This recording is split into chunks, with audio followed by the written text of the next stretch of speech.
আসসালামু আলাইকুম, সবাই কেমন আছেন? বাসায় আমরা অনেক সময় কিন্তু এই ধরনের বাল্বগুলো যখন নষ্ট হয়ে যায় তখন অবশ্যই আমরা সেটা ফেলেই দিই।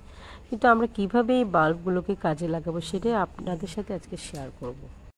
আমার হাতে থাকা এই বাল্বটি আমার হাত থেকে পড়ে ফেটে গিয়েছিল। দেখবেন যে এটার এক সাইডে ফাটা একটা দাগ আছে। যেহেতু এটা ফেটে গিয়েছে, এটা আর চলছে না। চিন্তা করলাম এই ফাটা বাল্বটাকে কি করা যায়। ঝটপট একটা বুদ্ধি বের করে ফেললাম। ভাবলাম এটা দিয়ে ছোট্ট একটা শোপিস তৈরি করা যায়। যেই চিন্তা সেই কাজ। লেগে পড়লাম। আমার বাসায় কিছু ক্যানভাস করার পেন্টিং ছিল, যেটা শান্তামণি সবসময় ক্যানভাস আর্ট করে। শান্তামণির কাছ থেকে পেন্টিংয়ের কিছু কালার নিয়ে আমি ঝটপট এই সুন্দর শোপিসটা বানিয়ে ফেললাম। আর সেটা আমার শোপিস হিসেবে কাজে লাগিয়ে ফেললাম। কীভাবে সেটা আপনারা দেখতে থাকুন। কালার কম্বিনেশনটা হয়তো আপনাদের কাছে ভালো লাগবে না, আসলে মাথায় কাজ করছে না, কীভাবে কী কালার দিব বুঝতেছি না। তারপরে ঝটপট এই কালারগুলো আমার মাথায় চলে আসলো, আর এটাই কোনো রকম আঁকিবুকি করে একটা শোপিস তৈরি করে ফেলেছি। আমার আম্মুর কাছে আমরা অনেক কিছু শিখেছি, কিভাবে ফেলে দেওয়া জিনিসকেও কাজে লাগানো যায়। হয়তো এই বুদ্ধিটা আম্মুর কাছ থেকে পেয়েছি। আমার আম্মু অনেক ধরনের হাতের কাজ জানতো, এবং যেটা আমরাও জানি না, খুব অসাধারণ আম্মুর হাতের কাজ ছিল। যাই হোক, আম্মুর সামান্য গুণটাও আমরা হয়তো পাইনি, জাস্ট ট্রাই করছি।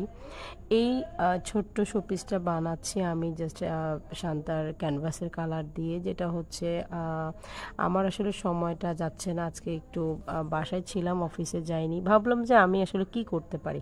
তখন আমার হাতের কাছে এই লাইটগুলো ছিল। ভাবলাম যে না, এখানে 3টা লাইটের মধ্যে একটা লাইট আমি করে ফেলি, বাকি 2টা শান্তামণি করেছি। সেটা আপনাদেরকে অন্য সময় দেখাবো। আজকে আমি এই শোপিসটা করেছি। আমার জাস্ট মাথায় জাস্ট নর্মাল একটা কালার আসছে, এই কালারগুলো কম্বিনেশন করে আমি এই শোপিস। আমার আসলে কিছু অভ্যাস হয়ে গিয়েছে, যেটা হচ্ছে আমি যখন অফিসে থাকি তখন হয়তো আমার বুটিক্স এবং আমার পার্লার নিয়ে ব্যস্ত থাকি, আর যখন বাসায় থাকি তখন আমার মাথায় শুধু চিন্তা ঘোরে যে আমি কি কাজ করব, আমার সময়টা কিভাবে যাবে। আর আমি আসলে সময়টাকে নষ্ট করতে ভালো লাগে না। আমি চাই আমার প্রত্যেকটা সময় যেন আমি কাজে লাগাতে পারি। কখনো আমি ভয়েস দিই, কখনো আমি আমার ভিডিও মেক করি, কখনো আমি আমার পার্লারের যে পেজটা আছে ওই পেজের ভিডিও রেডি করি। এভাবে আমার সময়গুলো কেটে যায়। আসলে আমি তেমন একটা আড্ডাপ্রিয় মানুষ না, যদিও আমি অনেক আগে আমি বেশি একটা আড্ডা দিতাম আশেপাশে ভাবিদের সাথে। এখন আমি কারোর সাথে তেমন একটা আড্ডা পছন্দও করি না।